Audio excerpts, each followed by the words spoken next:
afternoon and welcome everyone. My name is Jeff Garris. I am here with the Pennsylvania Policy Center where I serve as the Director of Outreach and Partnerships. We're really excited today because this is our monthly State Policy Action Zoom meeting.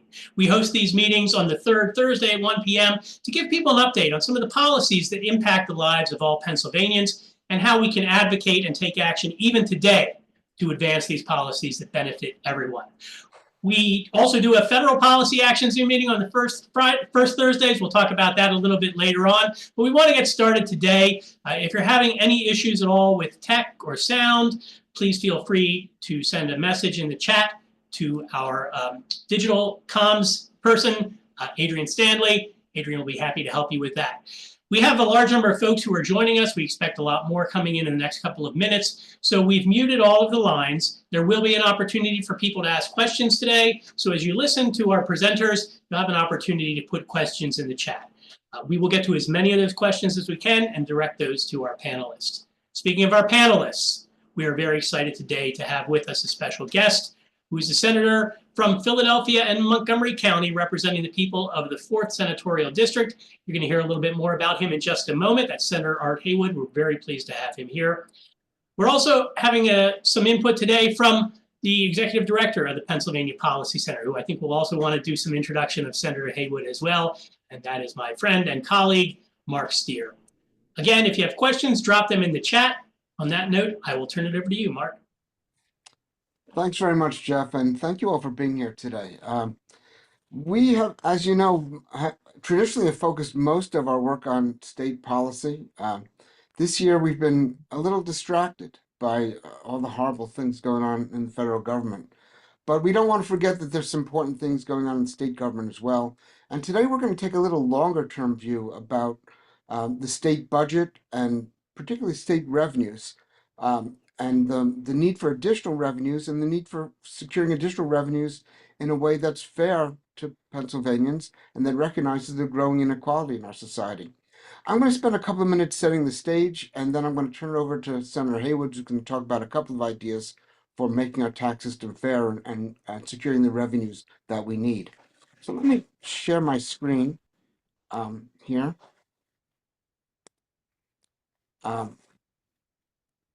So we're jumping right into the deep end here. Pennsylvania has a budget problem.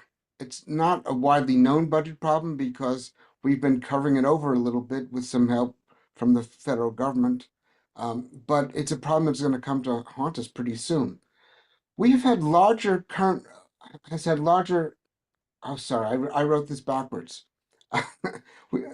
We've had larger expenditures than revenues for 3 years running now. That is, we're running a structural deficit. We're bringing in, we're spending more each year than we bring in current revenues. And if you look at the chart, you could see that last year we had a deficit of $1.4 billion. In the current year, we have a deficit of $4.5 billion. And in the budget that Governor Shapiro proposed for the year starting July 1st, there's another $4.5 billion deficit. That is, in each of these years, we are not bringing in enough revenues to cover our current expenditures. So how are we getting away with this? Well, as you know, the state has to have a balanced budget, and we've been balancing our budget with the huge amount of money that the federal government sent Pennsylvania under President Biden to protect us from COVID, to help us sustain our spending under COVID. And that, at the moment, at the start of last fiscal year, we had about a $13 billion surplus. At the start of the current year, it's about $11.5 billion. Start of next year, it'll be about $7 billion. And we've been drawing down this money to cover this deficit every year over the last couple of years. The problem is the surplus runs out in the fiscal year I wrote 2026 to 27.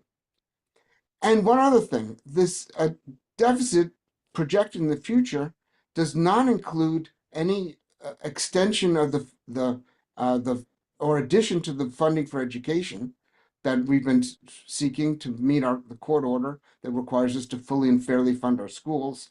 The budget for the year beginning July 1st that Governor Shapiro proposed includes an additional $1 billion a year. But in future years, we're going to need an additional $1 billion pretty much every year for another 5 or 6 years to meet the court requirement. So that's not included in the long-term projection. And any potential federal cuts to Pennsylvania are not concluded in this long-term projection. And while we want to focus on state issues rather than federal issues today, I just want to remind you that the budget resolution that passed the House of Representatives a couple of weeks ago threatens deep cuts to Medicaid and SNAP spending, that's snapping food stamps. Um, and our estimate is under that bill, we would lose between $3 and $4 billion a year in federal support. That would undermine our funding for Medicaid and SNAP. And while it's hard to see how the state government can make up for all that spending, I think there's going to be a lot of pressure on the state government to try to make up for some of it to protect the most vulnerable Pennsylvanians. So we've got a problem. We've got a problem even without what's happening in Washington, and we could have a deeper problem if there are deep cuts coming from Washington this year. Why is this problem arising? Well, there's always lots of stories you can tell about a budget, but I want to point to one major problem. We have for 20 years been reducing corporate net income taxes. Um, you can see on this chart that back in 1972, corporate taxes, including the corporate net income tax and the capital stock and franchise tax, brought in about 30% of the revenue um, that the state relied on in the general fund. Right now, that's down to about 15%. It's projected to drop a little bit in the near future. Um, Corporate tax cuts before Governor Wolf took office, if you extend them to today, would cost us about $4 to $5 billion a year. That's if we didn't make those corporate tax cuts back then, we'd have another $4 or $5 billion a year, and that would have closed the budget deficit. In 2022, in Governor Wolf's last year, he made a deal with the General Assembly to reduce the corporate net income tax rate even further from 9.99% to 4.99% over a number of years by 2031. If we do that, we will lose another $2 billion by 2031. And Governor Shapiro has proposed to accelerate this cut in corporate net income tax rates and to have this reduction to 4.99% take place 3 years earlier, which will of course mean that the problem hits us that much sooner. He's also proposed an idea to fix part of our corporate net income tax problem, which I'm going to come back to and talk about at the end of our conversation.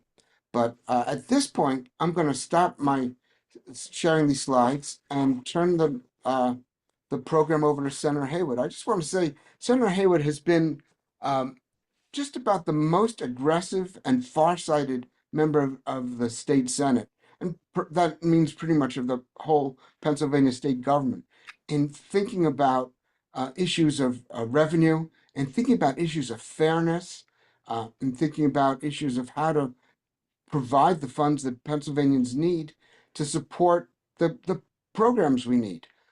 He was the first sponsor of our fair share tax. He's been a sponsor of severance taxes. He's going to be talking about some of these ideas now, and I want to just turn it over to him with my thanks for being a leader in the campaign for tax justice in Pennsylvania. Well, thank you, Mark, and for your entire organization, everyone who has been so consistently advocating so that we have the resources, the money to do what are the high priority items for our citizens, for our neighbors. I want to reframe this slightly to answer the question of what is the problem?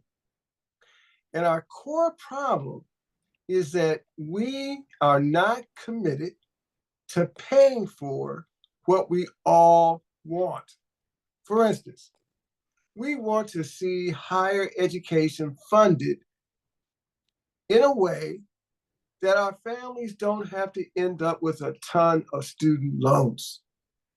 We want to see our colleges and universities get the state support that they deserve. And right now, I think we're about 48th out of 50 states, near last, in supporting our higher education institutions. And so as a result, families end up taking out more student loans to make up the difference. The Commonwealth is not meeting that priority. We have a court decision which helps us understand, which we should have already known, that we have dramatically underfunded K-12 schools.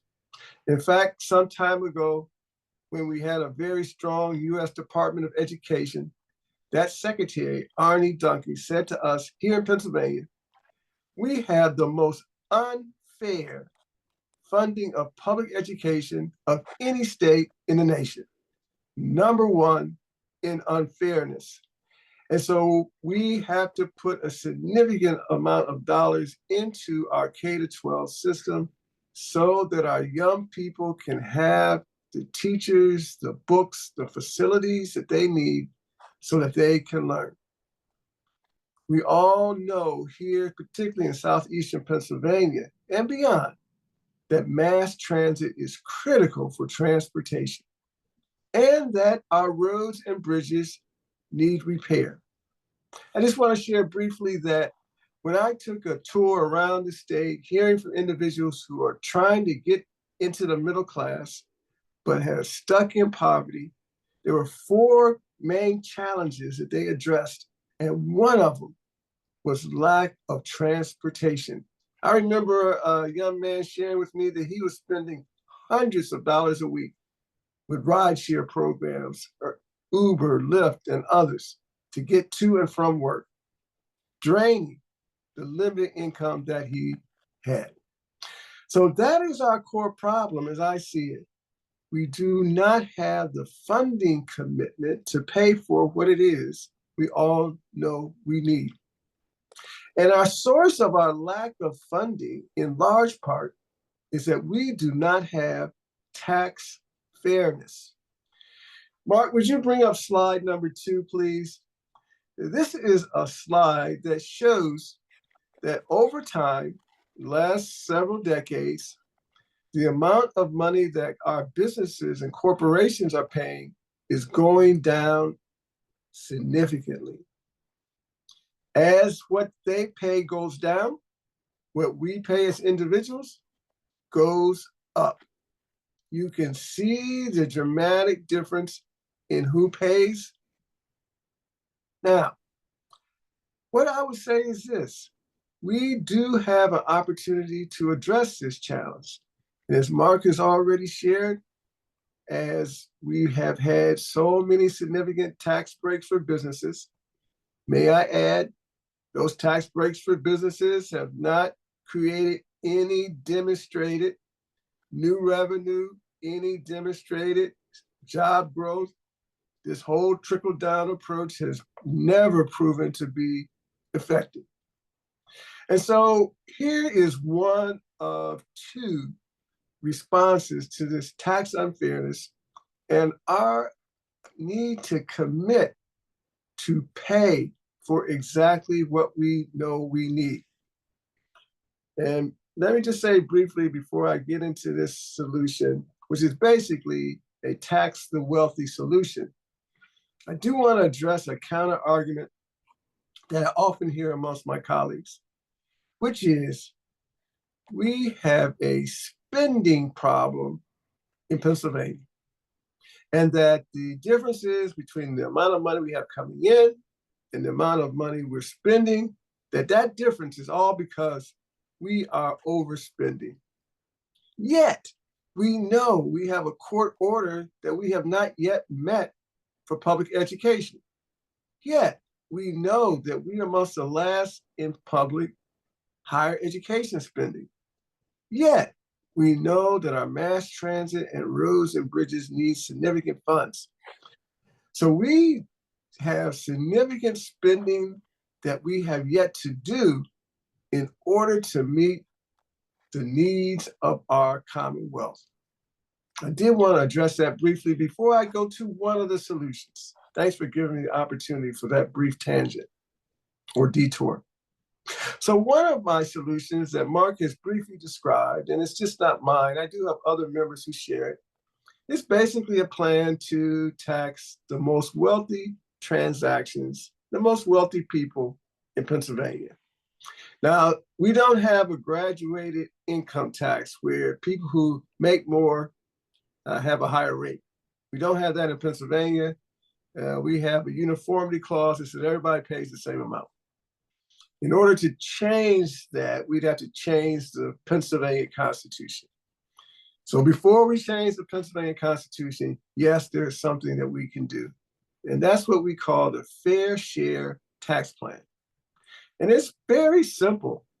One, we want to increase the rate of taxation to 6.5%. Now, right now, it's only 3%, a little bit over 3%. And we want to increase that to 6.5%, not for what you earn every day, not for what's in your paycheck every day. It's not on income, it's on wealth. So let me help with what is wealth. Wealth, for example, are net gains and capital gains. Wealth is net profits and dividends. Wealth comes from royalties, patents, and copyrights. These are some of the standard transactions or way wealthy people get money. Capital transactions, net profits, royalties. So these are the kinds of wealth that would be taxed at the higher rate. Now, our plan also includes reducing taxes for large numbers of Pennsylvanians, right? We would bring the tax rate under 3% for those who have everyday payroll income. So on one hand, the wealthy would have a higher tax rate. On the other hand, the rest of us who are getting a paycheck would have a lower tax rate. And we've looked closely at how this would affect everyday Pennsylvanians. We have determined, and when I say we, I really mean the Policy Center, has looked closely at who would benefit and who would not. Almost every Pennsylvanian, 8 out of 10, would have either a decrease in their taxes or the same. 8 out of 10, decrease or the same. A small number of people would have an increase, and these are who?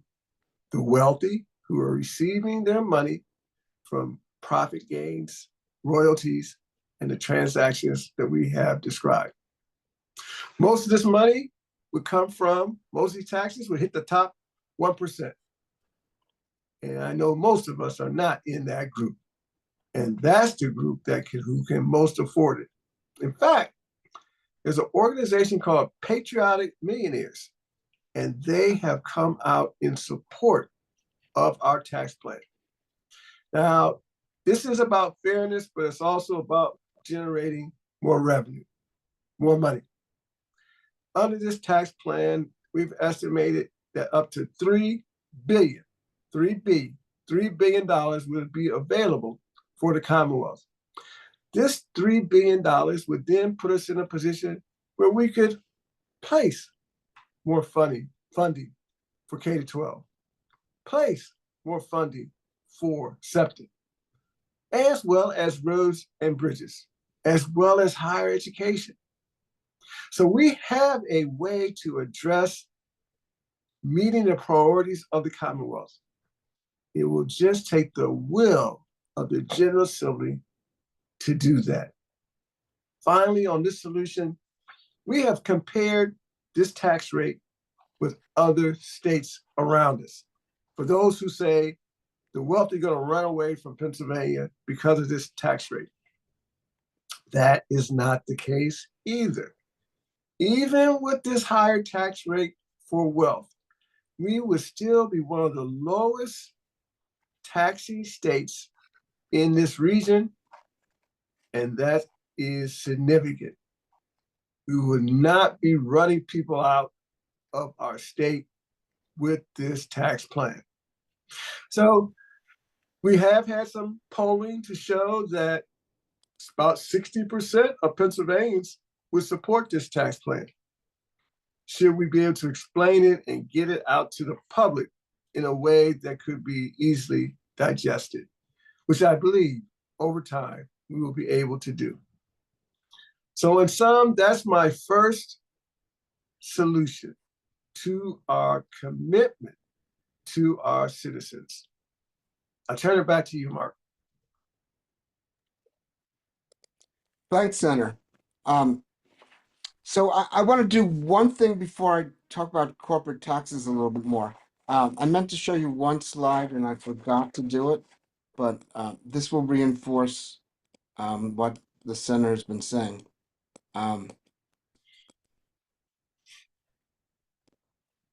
Here we go.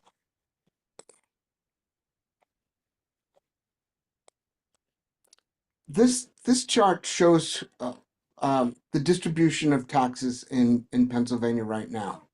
And it's a pretty striking chart. Just to explain how it works. At the left, we show the low people in Pennsylvania in the lowest 20% arranged by income. These are people whose family's income is $22,000 or less. Then the second 20%, which income between 22,000 and 47,000. The third with an income between 47,000 and 81,000. I'm skipping all the way over to the right. We see the top 1%. These are people with income of $750,000 or more, and an average income of $1.9 million. And then what we show is the tax rate they pay. What percentage of that income do they pay in state and local taxes?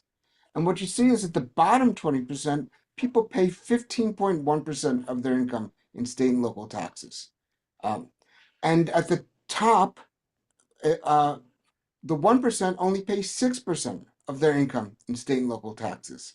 Now, most states have a fairly flat line. It's hard for states to have progressive taxation, where you tax the rich even at a higher rate than you tax people who are at the middle or low income, because we rely very much on sales taxes and property taxes, and they hurt people at the bottom. But most states have a graduated income tax, which allows them to kind of compensate for the sales tax and the property tax and make sure that the line is fairly flat. Our system is totally upside down. We tax people at the bottom at more than twice the rate of people at the top, and we tax people in the middle. If you look at the third 20%, they're paying at 11.4%. Again, that's almost twice what the top 1% pay. That's terribly unfair. And it's why we don't have enough revenue. As Senator Haywood says, you're not going to raise enough revenue in the state if you don't tax the wealthiest people in the state at least at the same rate you tax people at the bottom. And by the way, that 15.1%, that is the highest tax rate on low-income people in the entire country. There's no other state that comes close to us. That's how bad our tax system is. And the plan the senator's talking about would it wouldn't make our system flat, but it would go some way to flattening it and raising a lot of revenue. I want to talk about one other idea that would help us raise revenues, and that's corporate net income tax reform. I think some of you have probably heard the idea, the notion of the Delaware loophole. I'm not going to go deep into the weeds here, but 74% of corporations in Pennsylvania that operate in Pennsylvania do not pay taxes in Pennsylvania. And that includes Target, includes Home Depot, it includes Whole Foods, all the big multinational corporations. They don't pay taxes here. Apple probably doesn't pay taxes. We don't know exactly which ones do or don't. Let's put it this way. If they have a good corporate tax lawyer, and they almost certainly do, they're not paying taxes in Pennsylvania. There's a guy named Don Griswold who used to be head of one of the biggest tax avoidance firms. He worked for a big law firm. He headed a firm of a part of that firm with 500 lawyers that helped corporations escape from state and local taxes, and used to say that Pennsylvania was the Wild West. You could do anything here. No no corporation with a good lawyer, he would say, should pay a dime in taxes in Pennsylvania if they have operations outside the state. Well, how do they do that? Well, basically, it's through the magic of internal accounting. They don't, businesses like Whole Foods and Target don't show any profits in Pennsylvania because they charge the local Pennsylvania affiliates for advertising done by the multinational corporation, or for the value of the logos, or for other intangible assets. They charge them for that, and their books show that the profits are being made somewhere else. They could be in Delaware, where many corporations have their home base. They could be in the Cayman Islands. Lots of corporations now shift profits overseas to the Cayman Islands or to the Bahamas or to Ireland. Apple's profits are mostly in Ireland. They have about 2,000 workers in Ireland. They probably have 50,000 workers in the United States. But those 2,000 workers somehow are generating all of Apple's profits, because that's where the patents are held for all of Apple's products. We can close these loopholes. It's a very easy thing to do. It's so easy that 26 states and the District of Columbia, and by the way, Philadelphia, also have closed this loophole. What you do is you say, okay, if you make 10% of your sales in Pennsylvania, then you need to pay profits on 10%. You need to pay our corporate net income tax on 10% of your profits. So whatever your percentage of sales you make in Pennsylvania, you pay taxes on that percentage of profits. We have some estimates of what this would bring in. At the current at the projected tax rate, when we finally lower the tax rate to 4.99%, that would bring in $1 billion a year. At the tax rate of 8.49%, which is the current tax rate, because we're in this process of lowering it, it would bring in over almost $1.7 billion a year. This is money that should be paid to our Commonwealth. It's money that we could use to afford all the things the Senator is talking about: education and higher education and public transit and things like that. Now, Governor Shapiro has actually proposed combined reporting, but he's only proposed combined reporting to capture the profits that are shipped to other states. It's called Water's Edge combined reporting. We only do it to the water's edge in the United States. That would raise about $450 million at a tax rate of 4.99%. But we think we ought to go and get all the profits being shipped outside of Pennsylvania, whether it's to Delaware or the Cayman Islands or Ireland and Bahamas. And that would give us a lot more money. And if we could stop this deceleration of the corporate net income tax, which I think we should stop, we could raise a lot more than $1 billion. So that's the plan to fix corporate net income tax. I'm going to stop there. Senator Haywood, did you want to talk a little bit about the severance tax? Yeah, thanks so much. So we're on solution number 3, all of which is so desperately needed in our Commonwealth. And let me just say something about where we are. Now, we're all in this together. We're having roads without potholes, having mass transit that we can get on and that's affordable, but we're all in this together. And we're all in this together about having a place where our young people can go to school and get a strong education, as well as have higher education at a level where it really doesn't stress us so much with student loans. Now, these are just 3 of the priorities. Of course, there's many others that we all share. But we are really all in this together, and that is why this conversation that's being held today is so urgent. Because if we do not apply the resources in the state to the Commonwealth, our common destiny, we will be going backwards as opposed to forward. I'm a big believer on betting on Pennsylvanians, and betting on Pennsylvanians by making sure they have the education that they can then use to have fruitful lives and new businesses and new productivity. Betting on Pennsylvania so that we have transportation access. I believe that it is only through betting on Pennsylvanians that Pennsylvania in the next 10 to 20 to 30 years will still be a place where we all are glad to have our families, our children, our workplace, and recreation. And so to get there, one of the aspects, one of the solutions really drives on what Mark just shared, is looking at the taxation of shale.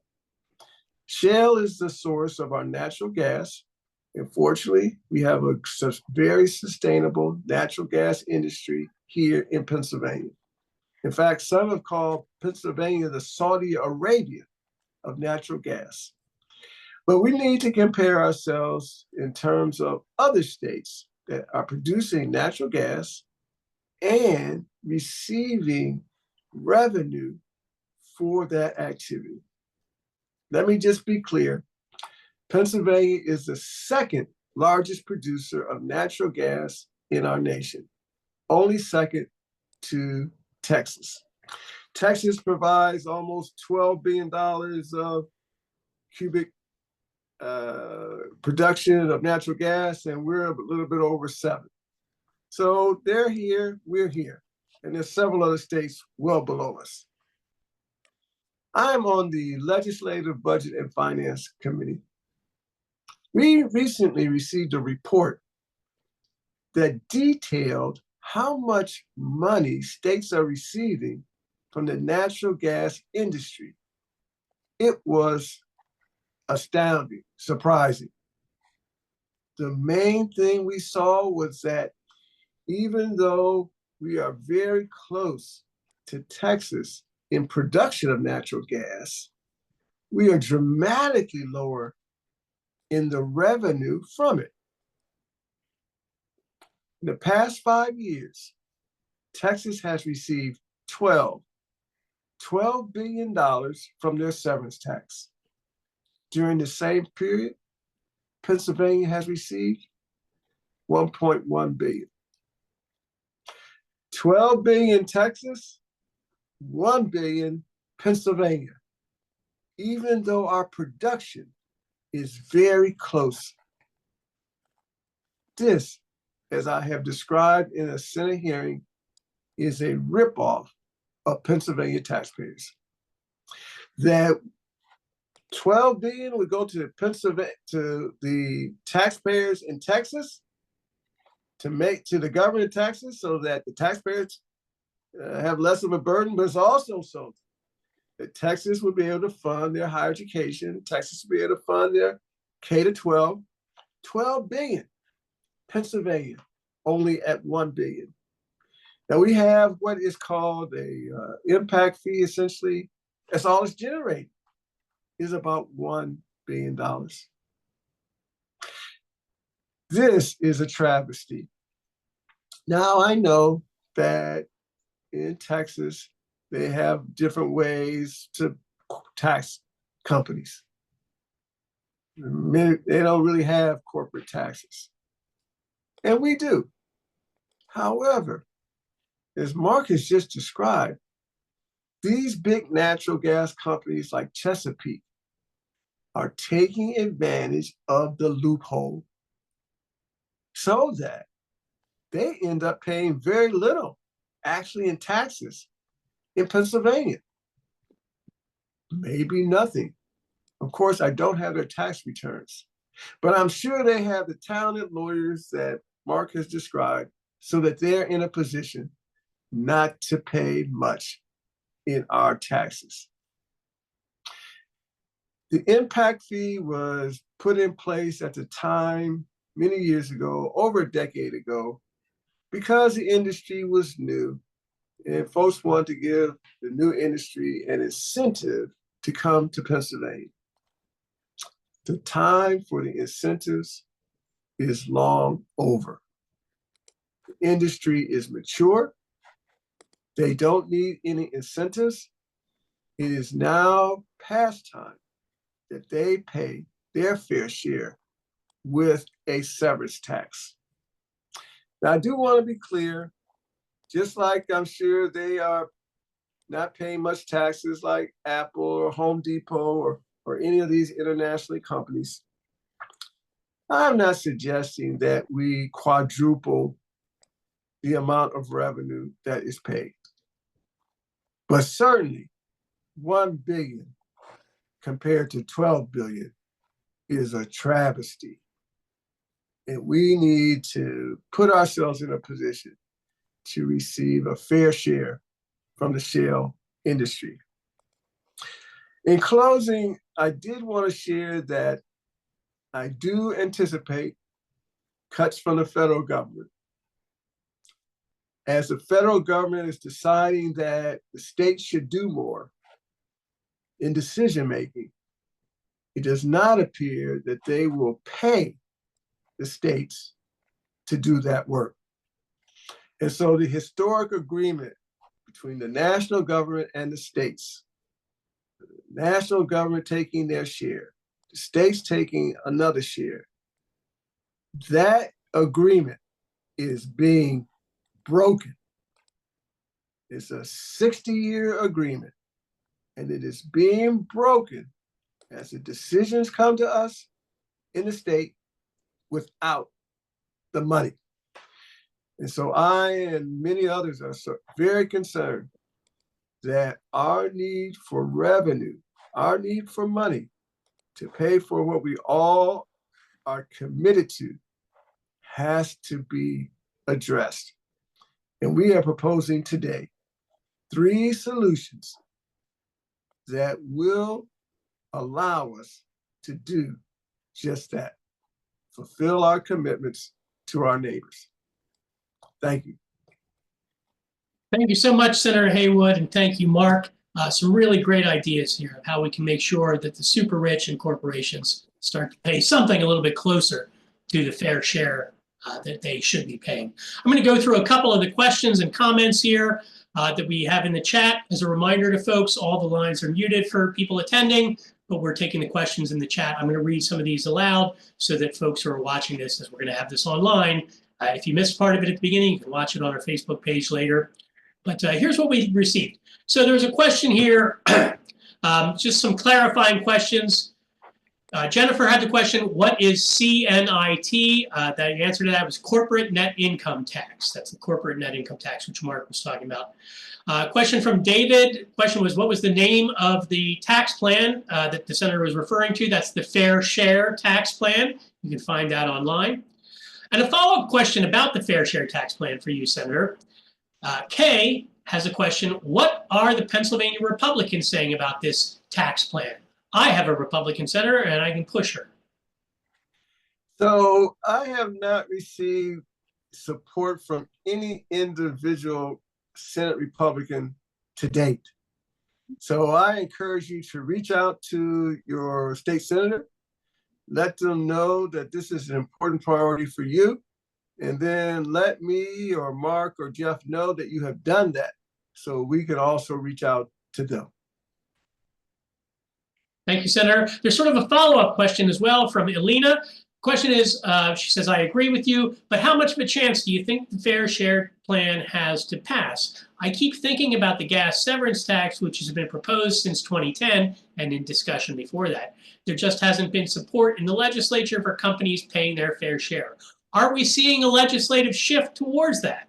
How has the shifting in control of the House affected this? Yeah, thanks so much for that question. So getting these taxes on the fair share, as well as the shale tax, as well as closing loophole, this is the direction in which our state should be headed. Let me be crystal clear about this. This is the direction in which we should be headed. Now, it's taking some time to get folks on board, but that is not unusual in the General Assembly. I've been in the General Assembly now for 10 years, and I have learned of ideas that have sometimes taken 10, 15, sometimes even 20 years to pass. So we are still committed to this direction because it is the right direction. It may continue to take us some time to get there. I also want to say this. We have a tremendous opportunity to change the composition of the General Assembly. By that, I mean to elect people who want to see fair share taxation, who are committed to us meeting the commitments of our neighbors. And so in 2026, in 2028, 2030. Those are all opportunities to elect people who see the value of this solution. And so while I don't necessarily see this passing this year, that's okay. Most of the social change, most of the change that we try to enact for our neighbors takes a while. And I'm okay with that. But we've got to keep pushing forward on this path. Thank you, Senator, and thank you for proposing the fair share tax plan. We're going to move on to some questions about some of the other ideas we discussed here. Our friend Stan asked if Pennsylvania has done better than surrounding states since corporate tax rates began to be cut. Mark responded to that in the chat. There's no evidence of any kind of economic growth as a result of that. We've got a few more minutes for questions, so we're going to zip along here. Question from Diane was, can we tax based on the volume of gas removed? Mark responded to that in the chat as well. That is what a severance tax is. And it's very different than what we've had so far in this state, which has essentially been a spiking fee, which is you pay when you put the pump into the ground, and then nothing about the volume. So severance tax is the name of the game. One here from Kay. Again, how are Republicans arguing against taxing the shale, assuming that they are? Thank you for that question. This is something that Republicans pretty much refuse to tax for the entire time that I've been in the General Assembly. And the arguments that they raise are, one, there may be some loss of jobs. Not the case in Texas or any other places that have a severance tax. Another argument is that it may raise the prices for gas that individuals are buying. Also, not the case, as far as I know, in any of the other states that we have. These are the two most common public arguments. I believe that there may be a private one, which is support for individual campaigns. Can I jump in and just say one thing about this? I worked on Allison Schwartz's campaign for governor, and during that campaign, she had a meeting with the shale drillers, the frackers, because she was going to propose a major increase in the severance, and she proposed a real severance tax, opposed to the phony one we have. So she thought she would meet with them during the campaign. I remember the day she came back to the office after that meeting, and she said, "They're okay with it. They pay it everywhere else. They expect to pay it. All they want is us to set a rate and leave it so that they know what they're dealing with. They pay it in Texas. They pay it in West Virginia. And you know what? The natural gas can't go anywhere else. We got so much natural gas. They have to come here to drill for it, to frack for it. So the notion that they won't come here, there won't be jobs, it's just nonsense. They're perfectly happy to pay a reasonable tax. And what the senators proposed is a little bit less than what some other states propose. So there's just no good reason except general ideological idea that government should be small and we shouldn't tax people, or the campaign contributions they give. Thanks, Mark. Thanks, Senator. A couple more questions, comments here. Yes, Juliana, I am seeing those messages. I'm trying to juggle a few things here. We'll get to that. Question here from Jennifer. Jennifer says, Senator, I often say that for most of us in the US, 1% or 2% up or down on taxes is negligible to most of our bottom line. Do you find this to be the case? I'd much rather pay an extra percentage point and get more for my money. Do you hear this from your constituents as well? So I would say that depends. In the more affluent part of my district, folks are much more ready to pay an additional 0.5%. However, there are some more struggling parts of my district where the willingness to pay more is more difficult. What I believe that we would have to do if we want to increase our personal income tax, which is something we should probably look at. But if we want to increase our personal income tax, I think it's critical that we look at some of the ways to shield those who are low earners in our state. We've got a large number of people, unfortunately, making $25,000 or less a year, $30,000 or less a year. Our minimum wage is only $7.25. We got a bunch of people making under $15 an hour in our state. So we would need to figure out a way to shield them. Now, we do have ways actually to do that. And we have some exemptions, and the exemptions that could be expanded to apply to low-paid individuals here in Pennsylvania. And I think if we did that combination, shielding the lowest paid with exemptions, and then raising rates, we would have a case for raising taxes. But there's a lot of anxiety about raising taxes, which is why it hasn't been done. My core statement is, however, we can do a lot more from raising pay than cutting taxes. Once we raise pay and we bet on Pennsylvanians, then we will have the revenue, but also the neighborhoods and communities that we all want. Thank you again, Senator, and thank you so much for that question. We are getting to the end of our hour. We have a couple announcements we want to make, but there are a few more questions here that I want to wrap up before we head on. One question, and Juliana, I found a number of your questions, but I didn't find the specific one you were referencing about legalizing cannabis. But we do have another question here on that. Somebody said legalizing marijuana and taxing that would also contribute a ton of money. So I guess my question for you, Senator, I think what I'm getting from what Juliana was asking is, how much money would Pennsylvania likely raise from some of the proposals to tax cannabis?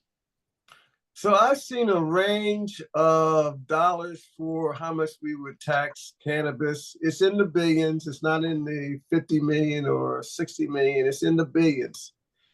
And there's another reason to do it. Of course, the revenue we do obviously need. Adult use marijuana is currently happening in our state. Currently, folks are coming from all the surrounding states, and our residents are going to the surrounding states, and they are getting access. If you are any place near the New Jersey border, New York border, Ohio border, any of the surrounding states, which all have adult cannabis, now there's already use. So what we need to do is make sure we legalize it. Obviously, we need to apply it to more than just the borders. But the idea that we don't have it, marijuana, adult marijuana, is wrong. We have it, but we got to legalize it and make it appropriate for the entire state. But it will produce billions of dollars for the Commonwealth, as well as make us just like all the states that surround us. A follow-up question from Juliana on this topic, Senator. Juliana asks, so is the bill in the Senate? When can the vote occur? What can be done to promote the vote? So there are bills in the Senate and there's bills in the House. So we do not have a lack of proposed legislation. Legislation's in the House and in the Senate. In fact, there are some bipartisan bills in the Senate that have received some level of support from Republicans. It's been long discussed. This is a year where it could happen. This is a year where we could get adult marijuana passed. So as we look at our various solutions, what I would encourage individuals to do is contact their state senator or their state house member and let them know that. Do it now. Now, the legislative calendar, as opposed to which addresses when is always a question of the momentum behind a piece of legislation. And often that momentum comes from everyday citizens. Everyday citizens can create the momentum for this legislation to pass. So I encourage you to contact your state senator or a state house member and let them know, do it this year.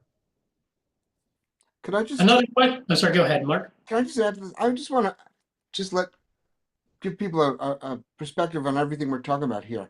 I started off by saying we're running about a $4.5 billion deficit. If you add up the taxes we've talked about today, the fair share tax, the severance tax, corporate net income tax reform, marijuana, that comes to a little bit more, almost $5 billion.